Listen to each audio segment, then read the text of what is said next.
अपनी भूल के लिए भाग्य को दोष देना उचित नहीं है गंगापत।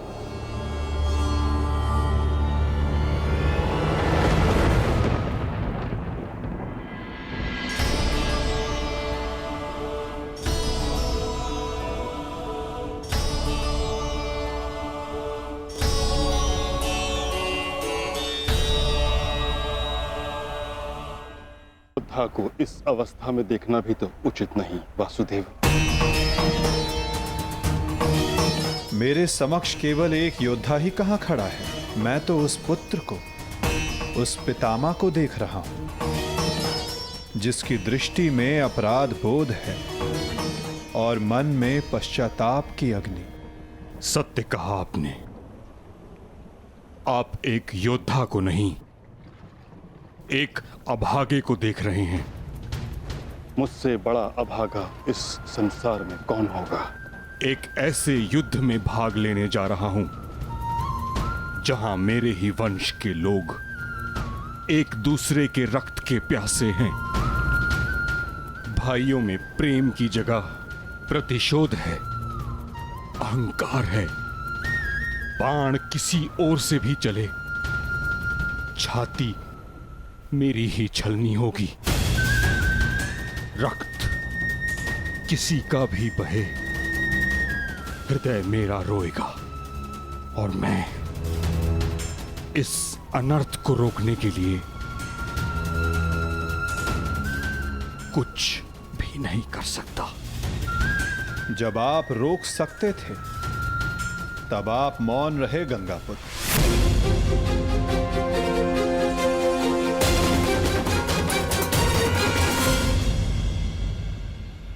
इस युद्ध को संभव बनाने में आपका भी योगदान है गंगापुत्र।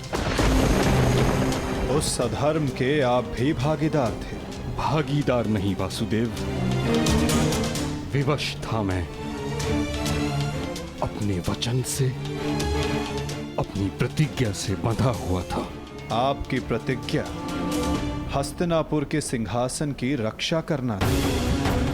और हस्तिनापुर एक वस्तु, एक राज्य नहीं, एक सोच थी जो भारत में धर्म का उदय कर रही थी। वचन या प्रतिज्ञा कभी उस कारण से अधिक बड़ी नहीं होती जिसके लिए प्रतिज्ञा ली गई है। आपकी प्रतिज्ञा का कारण था हस्तिनापुर की सुरक्षा, अपने वंश का यश। और आज आपकी प्रतिज्ञा हस्तिनापुर को, आपके वंश को कहां ले आई है गंगापुत्र।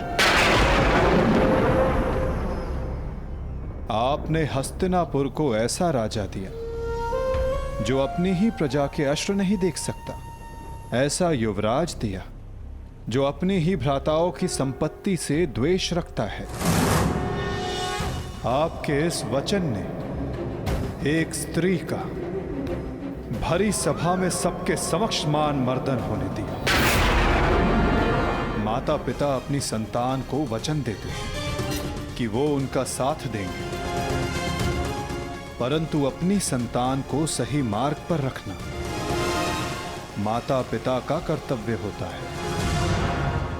यदि उचित समय पर आपका धनुष उठा होता, आपने अपना स्वर उठाया होता, तो आज संपूर्ण भारत महाभारत की चौखट पर ना खड़ा होता गंगापुत्र।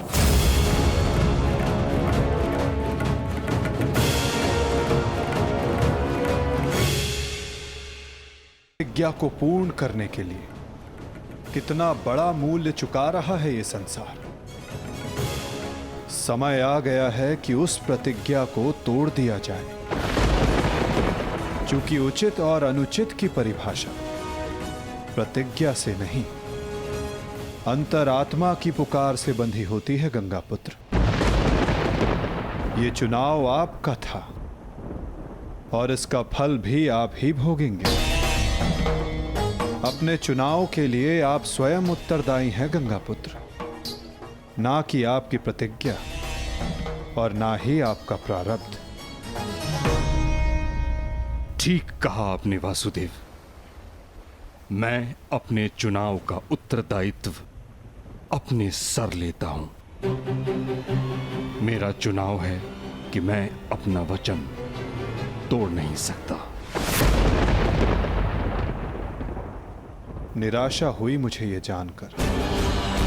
कदाचित इसके लिए पांडव आपको क्षमा कर दे, कदाचित याज्ञसेनी आपको क्षमा कर दे, कदाचित मैं आपको दोषी ना मानूं, परंतु इतिहास आपको इसके लिए कभी क्षमा नहीं करेगा गंगापुत्र।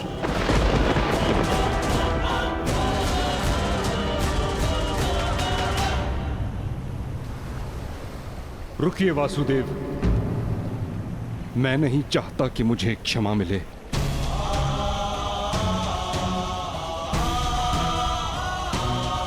वचन पूर्ण करने का पुण्य मुझे मिले न मिले, परंतु मौन रहने का दंड मुझे अवश्य मिलना चाहिए।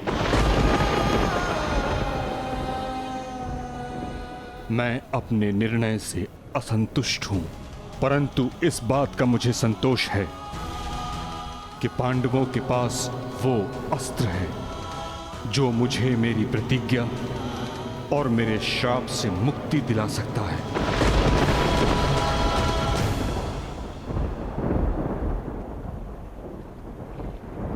आप भली भांति जानते हैं कि मैं किसके विषय में बात कर रहा हूं, किंतु पांडवों को इसका ज्ञान नहीं। उनका मार्गदर्शन आपको करना होगा वासुदेव। भीष्म नामक समस्या का समाधान आप उनको सुझाएंगे। समाधान अपने गंतव्य तक पहुंचने को है गंगापुत्र।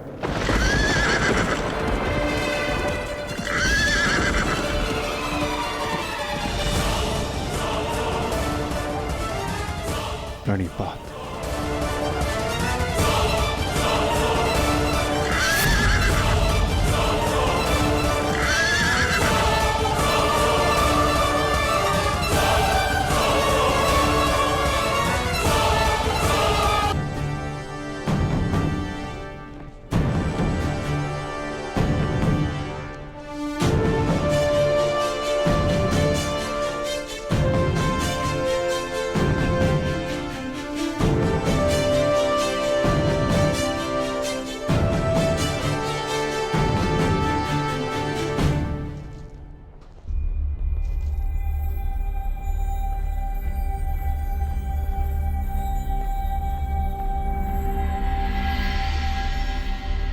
पिताश्री,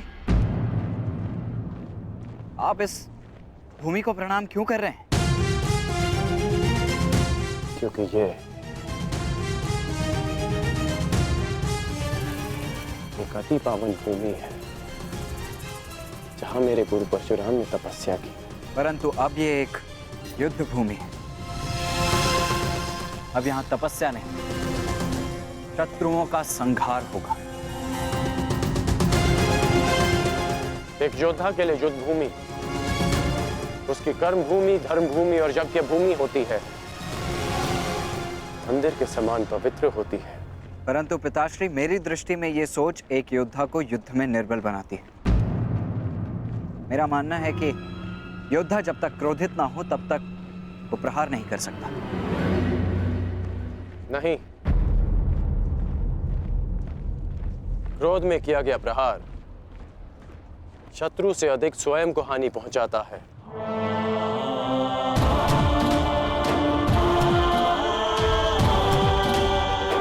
परंतु ये तुम्हारा नहीं, तुम्हारी आयु का दोष है। जब मैं भी तुम्हारी आयु का था तो ऐसा ही सोचता था। मेरे भीतर भी यही आक्रोश, यही क्रोध था। परंतु मेरे गुरु परशुराम ने मुझे सिखाया है कि कैसे अपने क्रोध को अपना शस्त्र बना, अपनी दुर्बलता नहीं, कि कैसे शांत मन से उस क्रोध को प्रहार में परिवर्तित करना चाहिए। पुत्र, जब भी शत्रु सामने हो तो दृष्टि में अवश्य क्रोध रखो, परंतु मन शांत रहना चाहिए। परंतु पिताश्री, आज जो मैंने देखा वो तो कुछ और ही था। जब आप पांडवों के समक्ष थे, आपके दृष्टि में क्रोध नहीं था। कोई योद्धा कैसे अपने शत्रुओं को कोमल भाव से देख सकता है?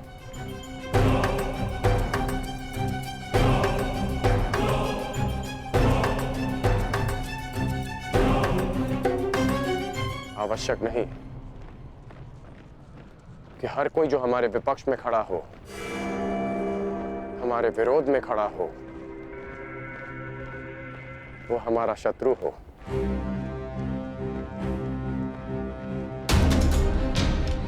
शत्रु हमारे भीतर होता है, जो बीते कर्मों का फल बनकर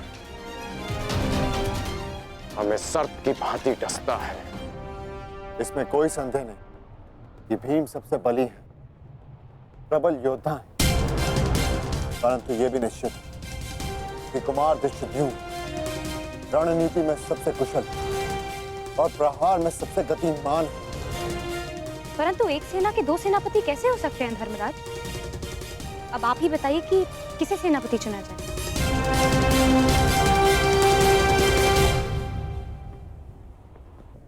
मेरा निर्णय यह है कि हमारी सेना के नेतृत्व के लिए सबसे अधिक योग्य एक विकल्प शेष है युधिष्ठिर।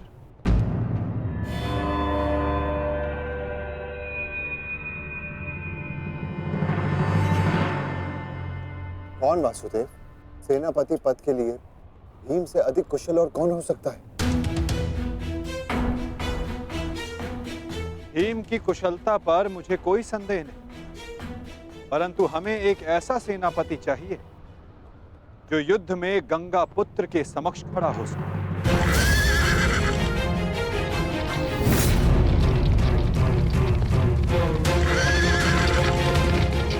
वो जिनके कारण युद्ध में विजय हमारी हो,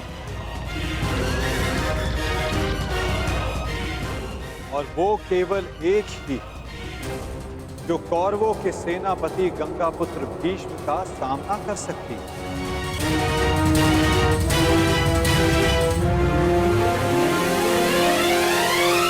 शिखंड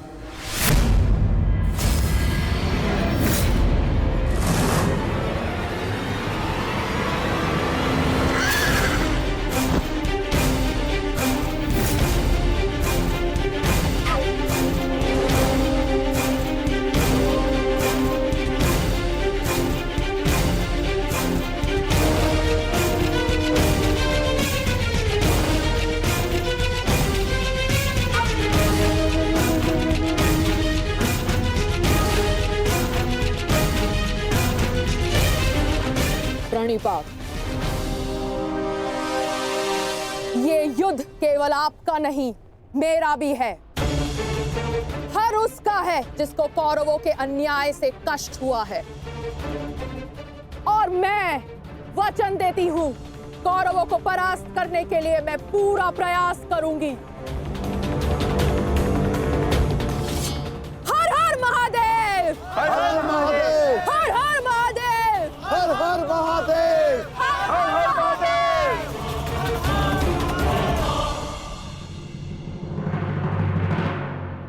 एक समस्या अब भी सामने है वासुदेव।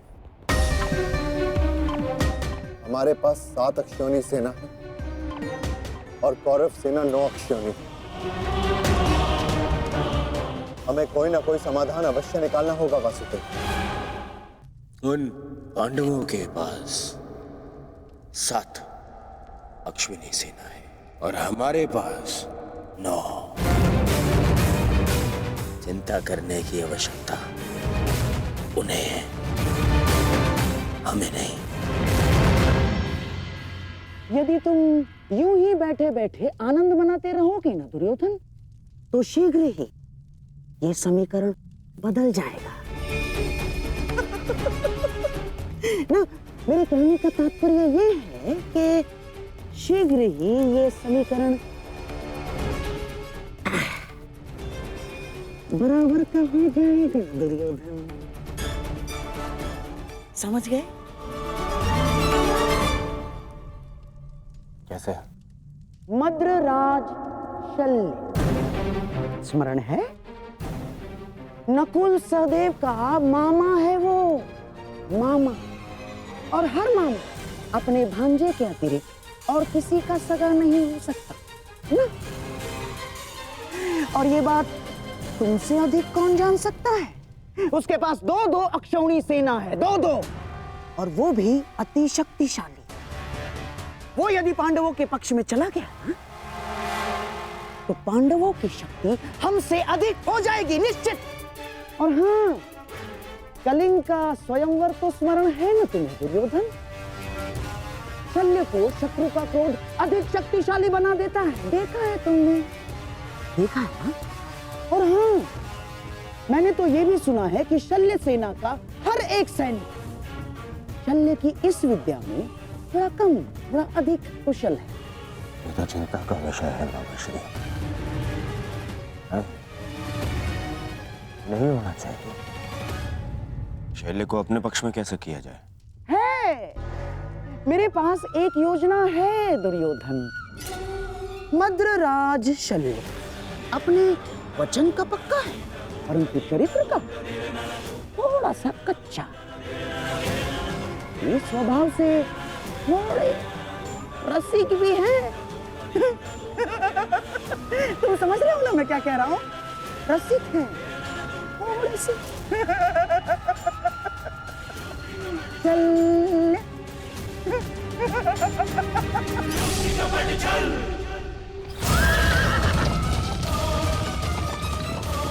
शीघ्रता करो सारथी, पांडु के शिविर तक पहुंचने में और कितना समय लगेगा? हम शीघ्र ही वहां होंगे महाराज।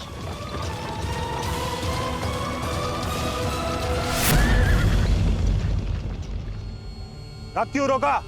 मार्ग में कोई है महाराज। किसका साहस जो मद्रराज का मार्ग रोक सके? मद्रराज की कोई सूचना अनुजो? अब तक मामाश्री का कोई समाचार नहीं आया है।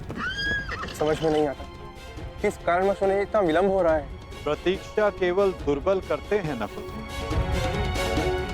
योद्धा केवल प्रयास करता है। युद्ध आने को है, कहीं ऐसा ना हो कि तुम प्रतीक्षा करते रह जाओ और शत्रु अपने प्रयास में सफल हो जाए। अभी युद्ध के नियम निर्धारित नहीं हुए हैं। किसे क्या, कब, कहां, कौन सी अनहोनी हो जाए।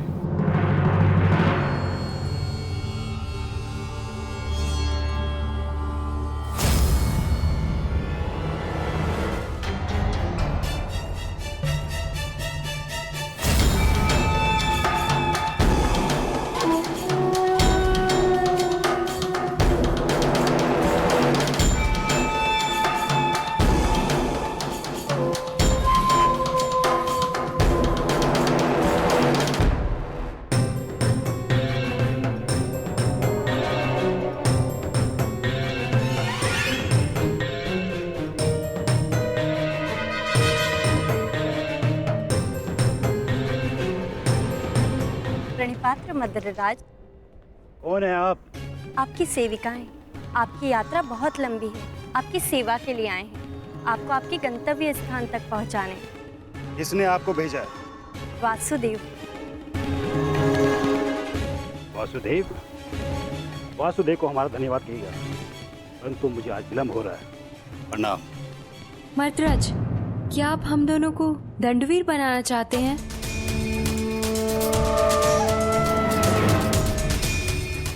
और वैसे भी युद्ध प्रारंभ होने में अभी कुछ दिन शेष हैं। मद्रराज, कहीं आप ये तो नहीं मानते कि हम इतने सुंदर नहीं हैं कि आप हमें आपकी सेवा का अवसर प्रदान कर सके? मद्रराज, युद्ध में जाने से पहले आपकी थकान का शांत होना बहुत आवश्यक है। तो क्या आप हमें ये अवसर प्रदान नहीं करेंगे?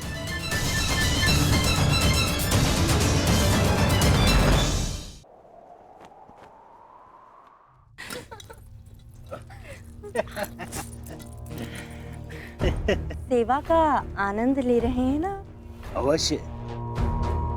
मुझे आशा नहीं थी कि वासुदेव भी इतने रसिक स्वभाव के हैं। महाराज, आपका ये पात्र मदिरा से रिक्त क्यों है?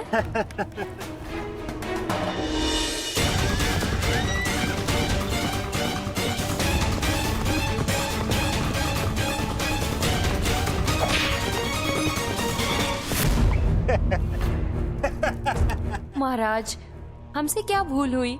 अभी तो आप युद्ध का आनंद उठाते रहे, लेकिन हमें भी तो आप अपनी सेवा का आनंद लेने दीजिए।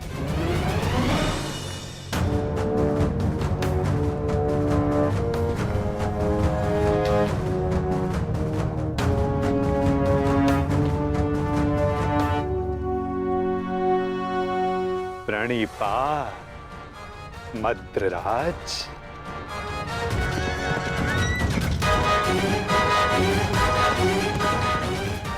आशा करता हूं कि इस वासुदेव से अतिथि सत्कार में कोई त्रुटि ना रह गई हो। नहीं नहीं वासुदेव, ये तो मेरे जीवन का सबसे उत्तम सत्कार था।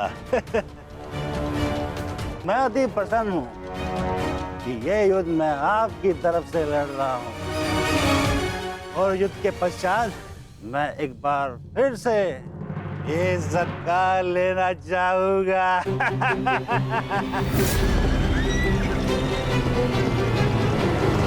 अवश्य, ऐसा सत्कार मैं आपका एक बार क्या कई बार करवाऊंगा, परंतु मैं आपसे आश्वासन नहीं मांग रहा हूं। मैं आपसे वचन चाहता हूं कि इस युद्ध में आप पूर्ण बल से और पूर्ण मनोयोग से हमारी सहायता करेंगे ना आप मद्रराज? आपको मेरे आश्वासन पे संदेह है? तो ठीक है, मैं आपको वचन देता हूँ कि जिसने मेरा ऐसा उत्तम सत्कार किया है, मैं युद्ध के अंत तक उसके पक्ष से लड़ूंगा। मैं आपको वचन देता हूँ कि प्राण जाने तक मैं शल्य अपने अतिथि की ओर से अपने शत्रुओं का नाश करूंगा।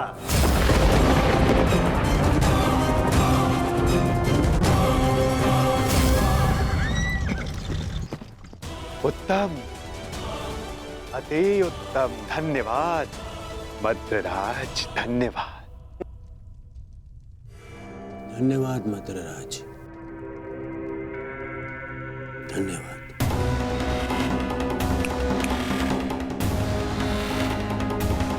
मैं दुर्योधन कौरवों की सेना में आपका स्वागत करता हूँ। तुमने सत्कार किया था मेरा, मुझे भ्रम में रख के मुझसे वचन लिया। छल किया है तुमने मेरे साथ, छल किया है वासुदेव ने पांडवों के साथ, छल। ये वो छलिया वासुदेव नहीं, ये है मेरा मित्र पौंड्रिक वासुदेव।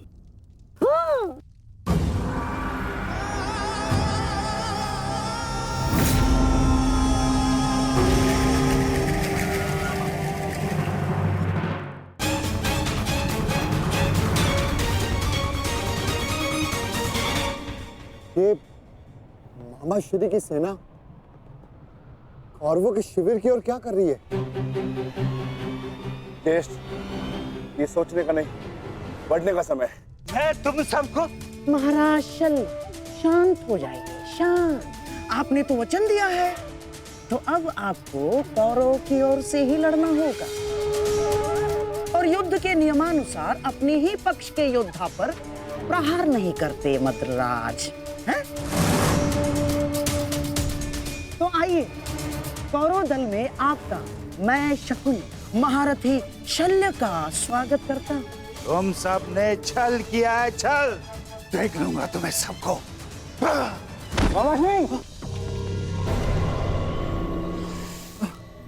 ये सब क्या हुआ?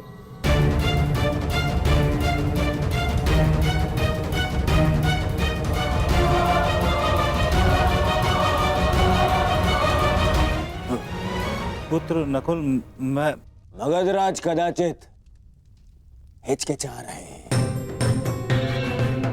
आओ पांडु पुत्रों, मिलो कौरवों के नए सहयोगी से, महारथी महाराज शल्य से। तुम क्या सुन रहे हो मामाश्री? मुझे क्षमा करें, तुम्हारे मामाश्री के साथ बहुत बड़ा छल हुआ है।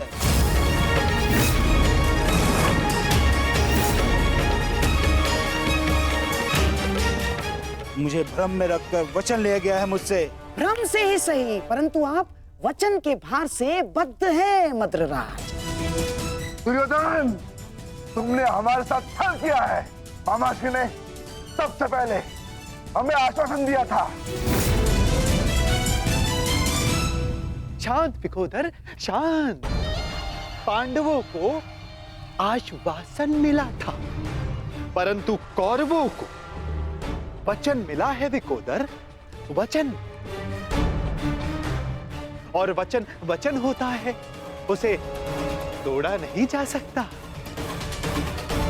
परंतु यदि महाराज शैल्य वचन भंजक होने का कलंक अपने मस्तक पर लेना चाहते तो वो यहां से जा सकते हैं। परंतु युधिष्ठिर, तुमने तो इस युद्ध को धर्म युद्ध का नाम दिया है, तो क्या तुम अपने मामा का वचन भंग करने का अधर्म अपने मस्तक पर लेना चाहोगे? बोलो युधिष्ठिर।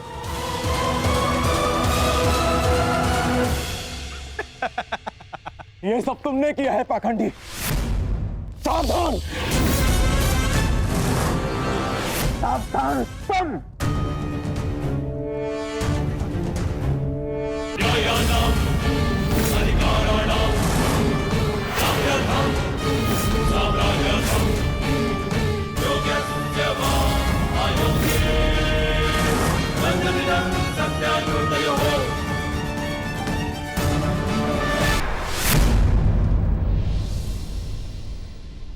रुक जाओ दुर्योधन।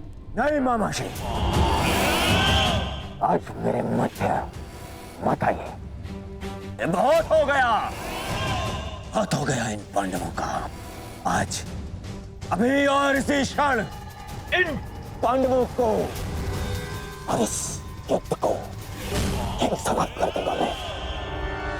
और मुझे भी कोई कारण नहीं दिखता कि मैं तुम दोनों को अभी उसी समय समाप्त न कर डालूं। कारण है मेरे पास भीम, है कारण, परंतु वो कारण मैं तुम्हें नहीं बताऊंगा, तुम्हारे ज्येष्ठ भ्राता युधिष्ठिर को बताऊंगा। क्यों धर्मराज, आप तो स्वयं धर्म के प्रतीक हैं। आपसे ऐसे अधर्म की आशा नहीं की थी मैंने। और धर्म आपने किया है मामाश्री। आपने मामाश्री शल्य को अपनी चाल में कोई छल नहीं किया, कोई अधर्म नहीं किया है मैंने।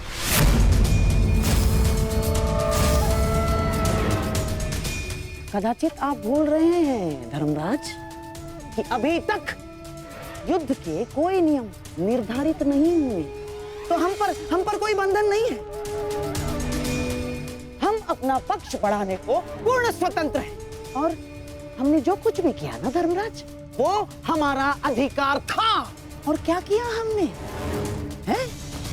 हमने केवल और केवल एक अतिथि का सत्कार किया, बस।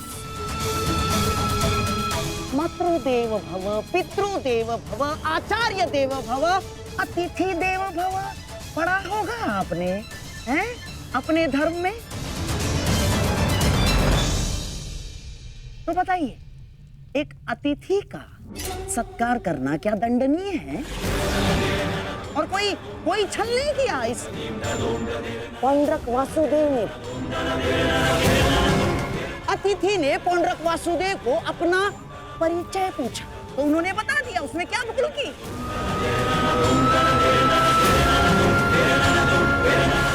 और हाँ, आपके मामा श्री शल्य पर हमने कोई दबाव नहीं डाला। ना ना ना ना ना ना, ना। बिल्कुल दबाव नहीं डाला, अपितु हमारे आतिथ्य से प्रसन्न होकर हमारे साथ रहने का उन्होंने हमें वचन दिया स्वयं।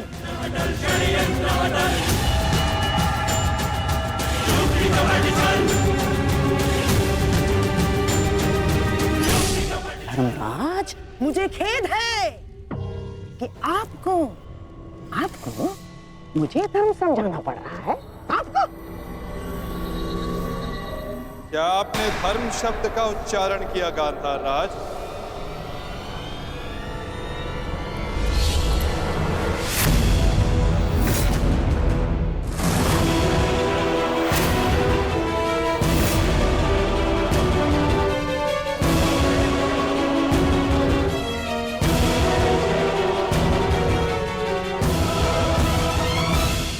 धर्म अधर्म का ज्ञान आपके मुख से सुनकर आश्चर्य हुआ,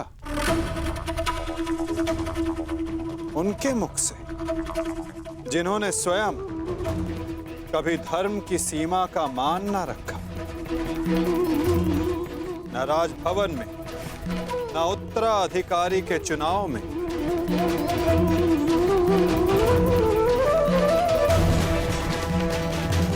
न द्यूत क्रीड़ा में, न दूत के सत्कार में, और आप धर्म की बात करते हैं गांधार राज। इनसे और क्या अपेक्षा की जा सकती है माधव? आज तक अधर्म और छल के अतिरिक्त इन्होंने हमें दिया ही क्या है? अब ये मामाश्री का धर्म है, वो ही बताएंगे कि उन्होंने किस और से युद्ध करने का निर्णय लिया है। मेरा भी तो प्रश्न यही है, परंतु कुछ भी कोई भी निर्णय लेने से पूर्व एक बार तनिक सोच लीजिएगा। हाँ? इस बात का स्मरण रखिएगा कि एक राजा का अपने नियम तो तोड़ना अशोभनीय, निंदनीय होता है।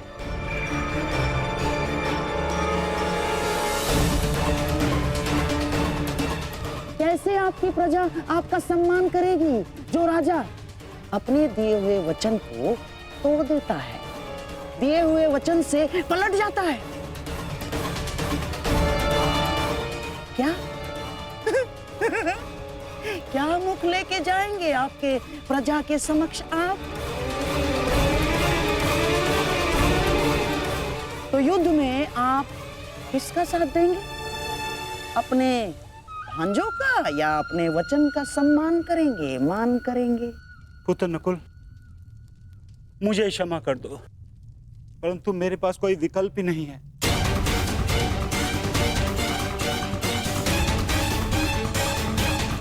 मुझे अपने वचन के मान के लिए इन कौरवों का पक्ष चुनना ही होगा।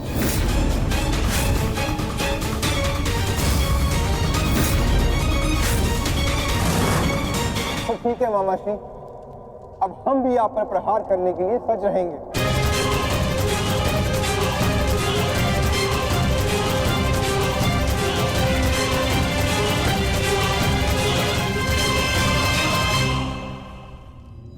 आपको इस निर्णय का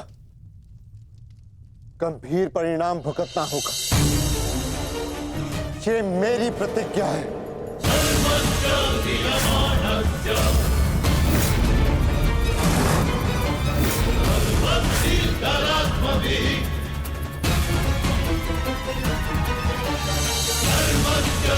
पुत्र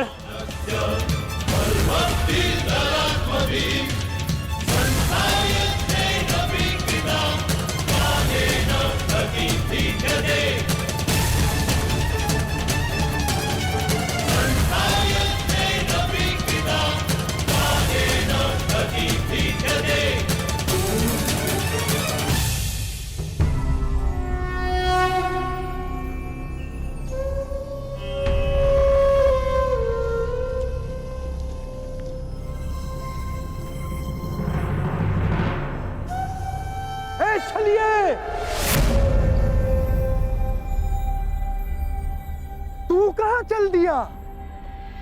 चलिए कृष्ण,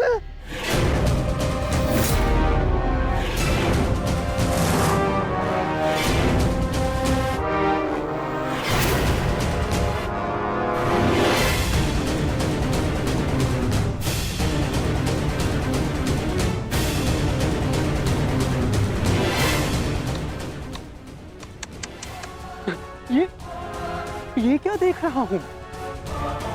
वो कृष्ण जिसके मुख से मुस्कान कभी जाती ही नहीं थी, आज वो इतना गंभीर मुख बनाकर बैठा है, इतना विद्रूप मुख बनाकर बैठा है। तनिक सोचो, युद्ध के पूर्व ही तुम्हारी ये दशा है, तो युद्ध के पश्चात तुम्हारी कैसी दशा होगी?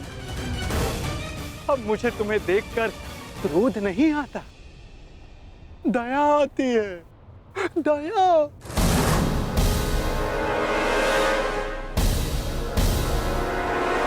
तुम्हारी सेना तुम्हारी नहीं रही, तुम्हारा पुत्र, उसने भी तुम्हारा साथ नहीं दिया, तुम्हारा भाई, उसने तुम्हारा पक्ष नहीं चुना, सब कुछ छीन लिया गया तुमसे।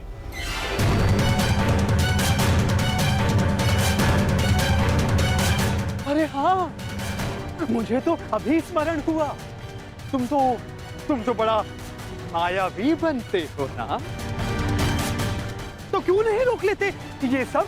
हाँ, रोक लो, रुको।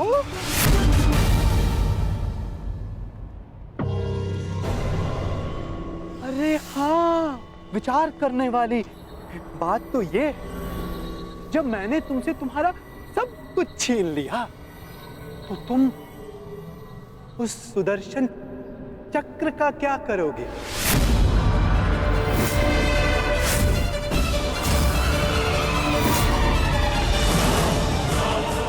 क्या करोगे तुम उस सुदर्शन चक्र का? मेरी वस्तु मुझे वापस दे दो, मुझे मेरा सुदर्शन चक्र वापस दे दे पाखंडी कृष्ण। बस पाखंडी, मत भूल तू किसके समक्ष खड़ा है। शांत, शांत बालक, शांत। ये मत भूलो, जब दो महापुरुष अति मानव वार्ता कर रहे हो, तो एक साधारण बाण चलाने वाले को मौन रहना चाहिए।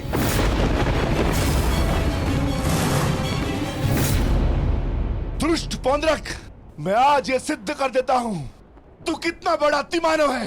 अरे मूर्ख, तू अपनी तुलना वासुदेव से करता है। यदि साहस है तो आ और आके मुझसे युद्ध कर।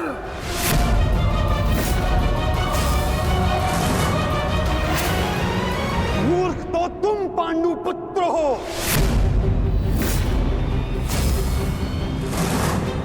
जो ये कभी नहीं समझ पाए कि कोयला कौन है और हीरा कौन, स्वर्ण क्या है और ताम्र क्या है। तुम सब अपनी आंखें खोल के देखो, ये जो तुम्हारे समक्ष खड़ा है, ये छलिया है, और मैं ही हूं वास्तविक वासुदेव, पौंड्रक वासुदेव, महाशक्तिमान, महाबलशाली, इस सृष्टि का वास्तविक रचयिता मैं ही हूं।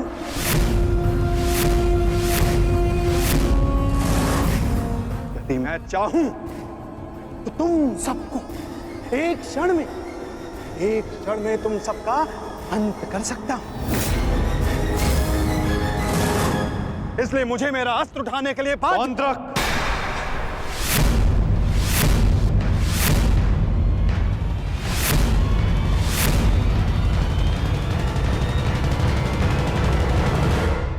अपनी सीमा लांघने का दुस्साहस मत करो। मैं तुम्हें पहले भी चेतावनी दे चुका हूं और आज अंतिम चेतावनी देता हूं। मुझे वो करने के लिए बाध्य मत करो जिसके पश्चात तुम्हें पश्चाताप करने तक का अवसर ना मिले।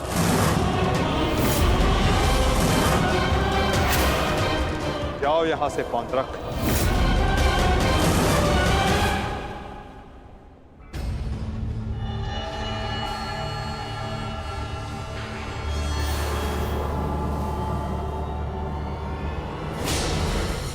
अवसर तू मुझे देगा, मुझे, वास्तविक वासुदेव को, पौंड्रक वासुदेव को। अवसर तो मैं तुझे नहीं दूंगा।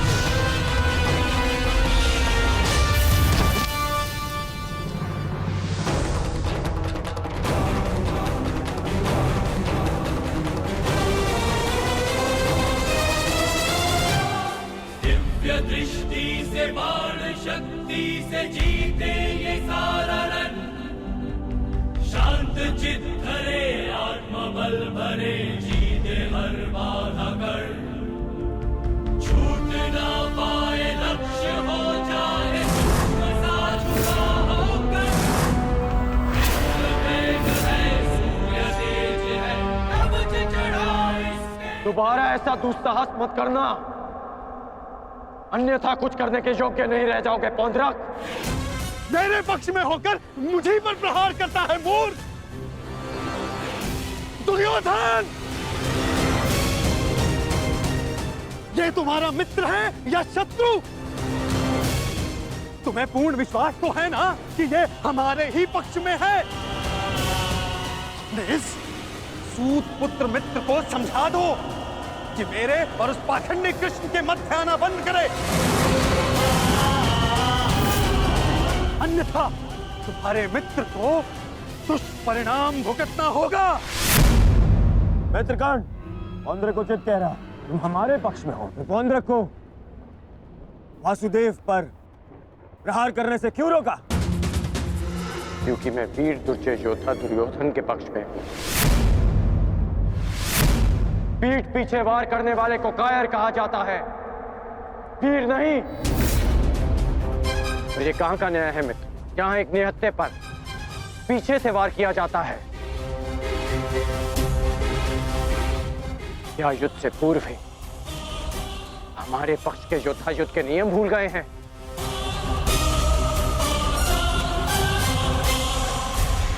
तुमने ऐसा सोचा भी कैसे? तुम इस भांति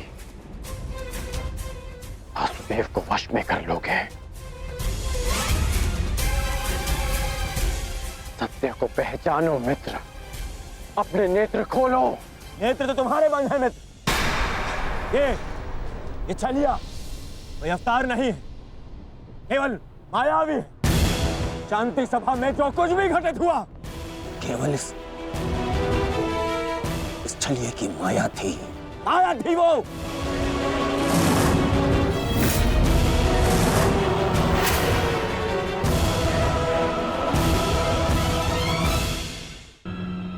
फिर से भूल कर रहे हो।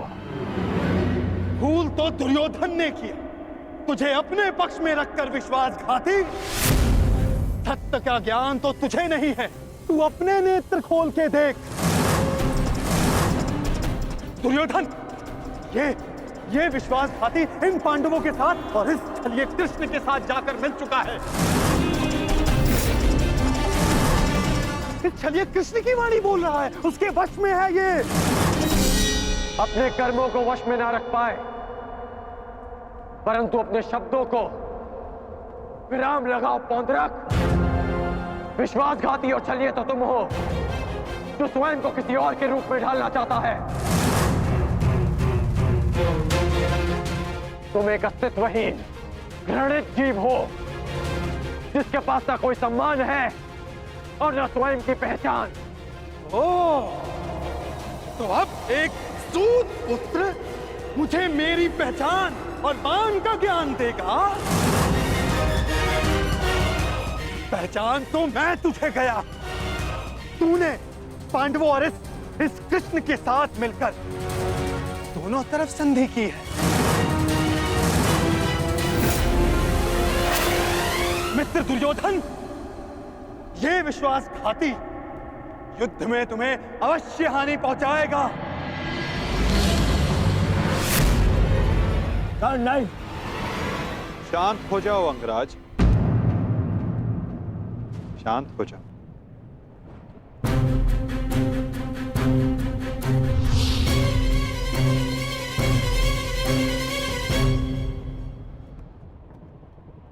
उचित ही तो कहा था पौंड्रक ने। आज मेरा हर अपना, मेरा हर संबंधी मेरे विपक्ष में खड़ा है, और अब तो मेरा नाम भी मेरा नहीं रहा, उसे पौंड्रक ने ले लिया। सत्य कहा तुमने पौंड्रक, तुम्हें वो अवश्य मिलना चाहिए जिसके तुम अधिकारी हो।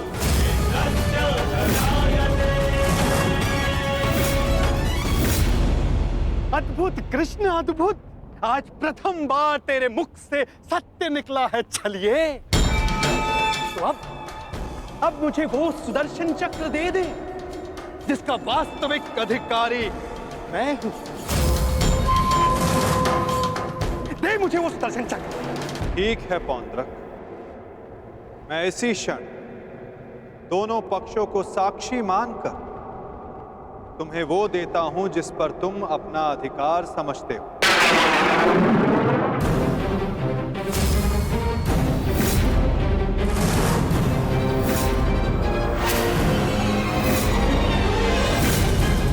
जो निश्चित रूप से तुम्हें वासुदेव में परिवर्तित कर देगा।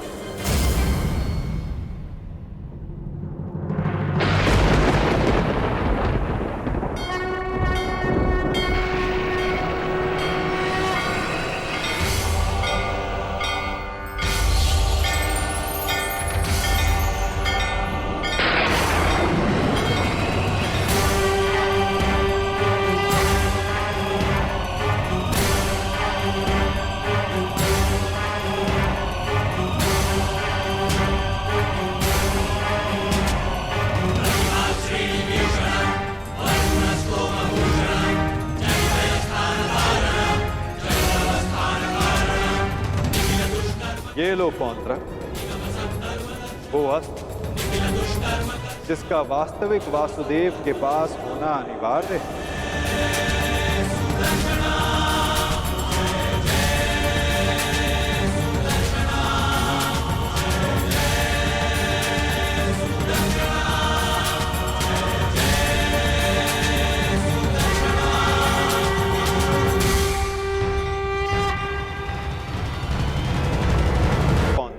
मैं इसी क्षण दोनों पक्षों को साक्षी मानकर तुम्हें वो देता हूं जिस पर तुम अपना अधिकार समझते हो, जो निश्चित रूप से तुम्हें वासुदेव में परिवर्तित कर देगा।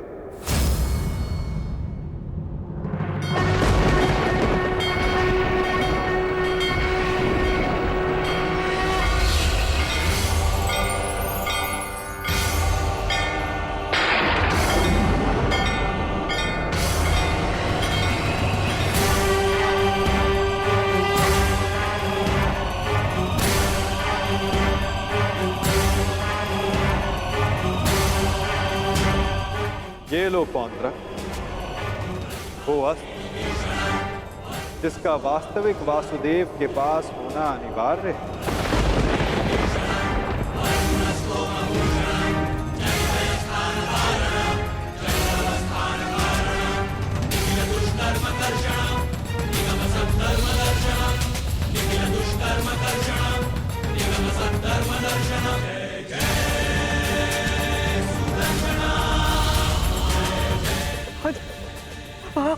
आओ। शीघ्र आओ।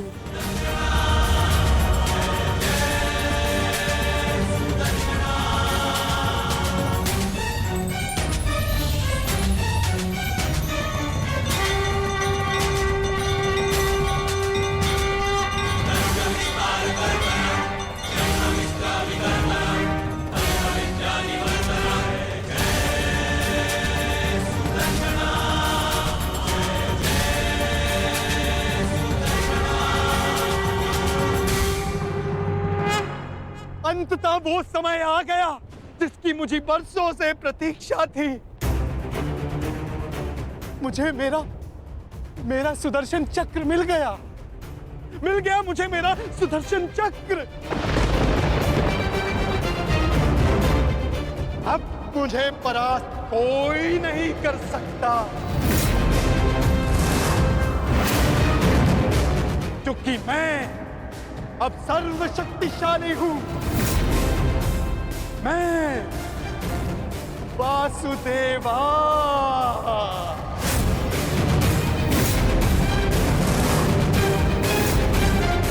सुदर्शन चक्रधारी पौंड्रक वासुदेव।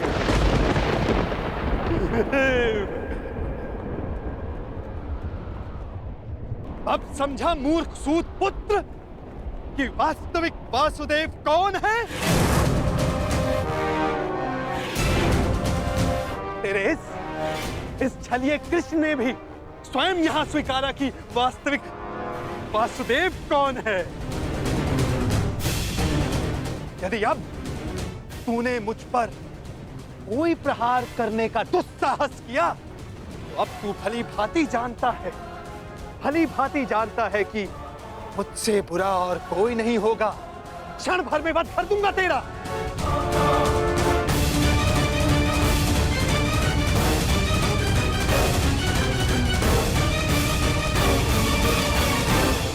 और तुम पांडु पुत्रों, अब तुम देख रहे हो ना कि सुदर्शन चक्र अब किसके हाथों में है? मेरे वास्तविक वासुदेव के हाथों में है ये सुदर्शन चक्र। अब तुम सब मेरी पूजा करो,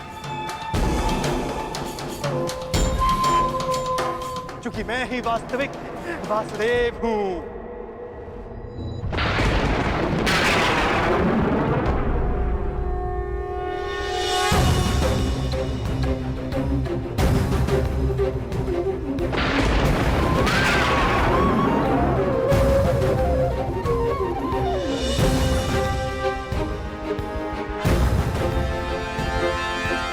चक्र का भार क्यों बढ़ता जा रहा है?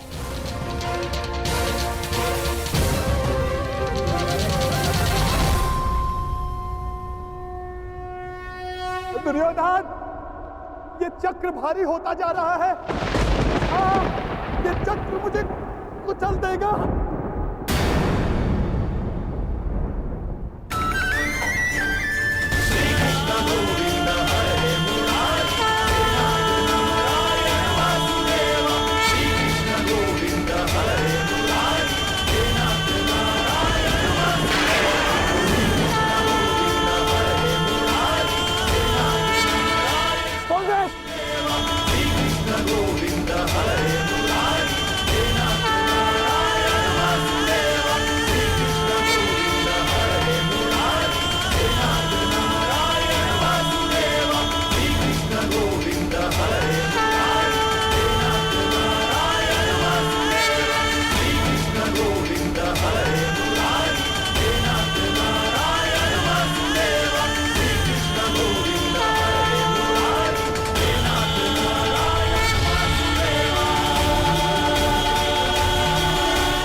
क्या किया आपने?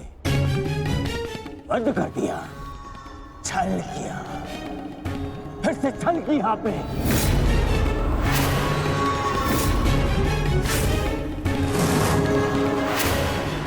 ये उचित नहीं किया आपने वासुदेव, नहीं किया उचित। शांत दुर्योधन।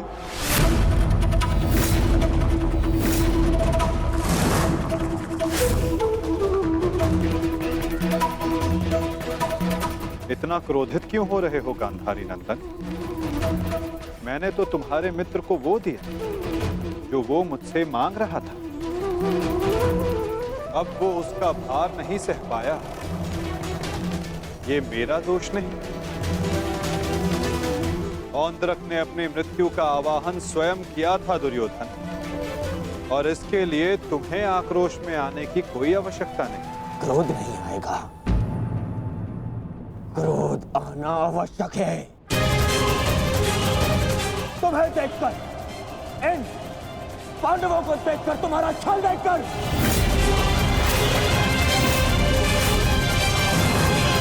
कैसा छल दुर्योधन? तुम्हारा मित्र पौंद्रक मेरा वेश धारण करता रहा, वो मेरी शक्ति, मुझे मिले सम्मान से आकर्षित हुआ। वो मेरे जैसा बनना चाहता था, परंतु वो ये नहीं समझ पाए कि शक्ति और सम्मान किसी का वेश धारण करने से, किसी का रूप धारण करने से नहीं मिलती। शक्ति और सम्मान मिलता है परिश्रम से, कर्मों से। यदि लौह को सुनहरे रंग से पोत दिया जाए तो उससे आभूषण नहीं बनते दुर्योधन। स्वर्ण बनने के लिए कड़ी अग्नि परीक्षा देनी होती है, कसौटी पर खरा उतरना पड़ता है दुर्योधन। और तुम्हारा मित्र सुदर्शन चक्र की कसौटी पर खरा नहीं उतर पाया। और अंततः उसने अपना नाश कर लिया। तुम्हारी हानि पर मुझे खेद है दुर्योधन, परंतु पौंड्रक के अंत पर नहीं, क्योंकि उसके कर्मों का फल ही यही है।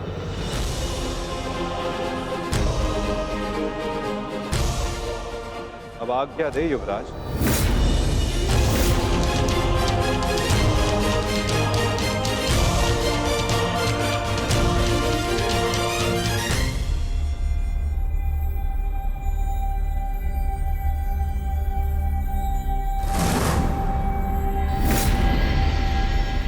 कल युद्ध के नियम निर्धारित किए जाएंगे गांधार राज।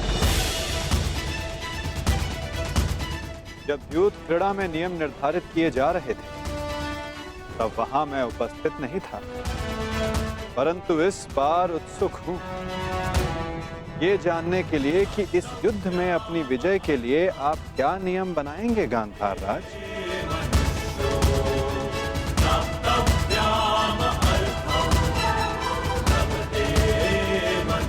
कल के सूर्य उदय की प्रतीक्षा रहेगी मुझे।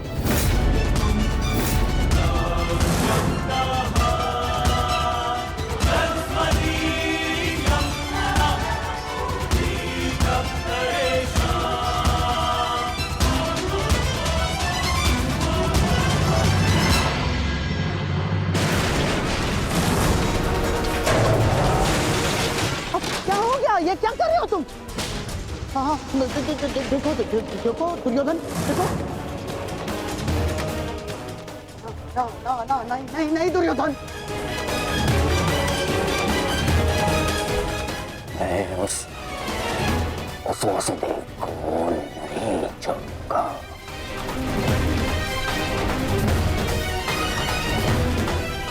ना ना ना ना ना पांडवों को नहीं छोड़ूंगा। ये क्या कर रहे हो? क्या कर रहे हो तुम दुर्योधन? ईश्वर के लिए शांत हो जाओ। देखो कुछ नहीं होगा, मैं बता रहा हूँ, विश्वास रखो मुझ पर।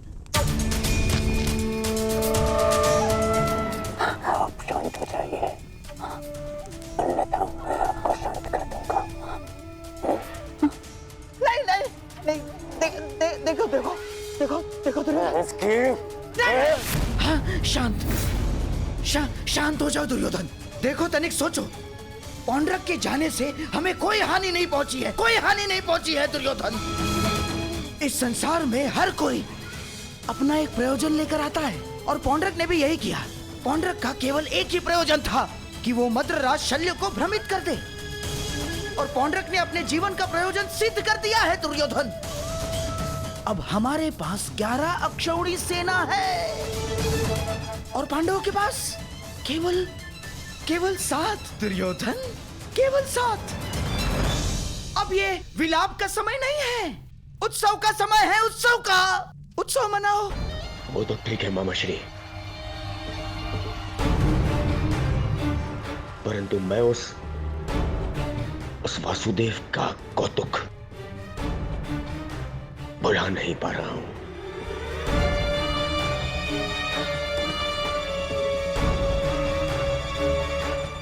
हाँ हाँ, देखो सब ठीक हो जाएगा दुर्योधन। हाँ? तुम बैठो बैठो बैठो। अब ये सब कुछ छोड़ो ना दुर्योधन। देखो युद्ध में वो कृष्ण छलिया कुछ नहीं कर पाएगा। पूछो क्यों? निहत्था है वो। अब इस समय हमारा पक्ष सबल है, हमारा पक्ष, और पासा हमारे हाथ में है दुर्योधन, हमारे हाथ में। कैसा पासा? अब देखो कल युद्ध के नियम निर्धारित किए जाएंगे। ऐसे नियम बनाऊंगा कि पांडव पक्ष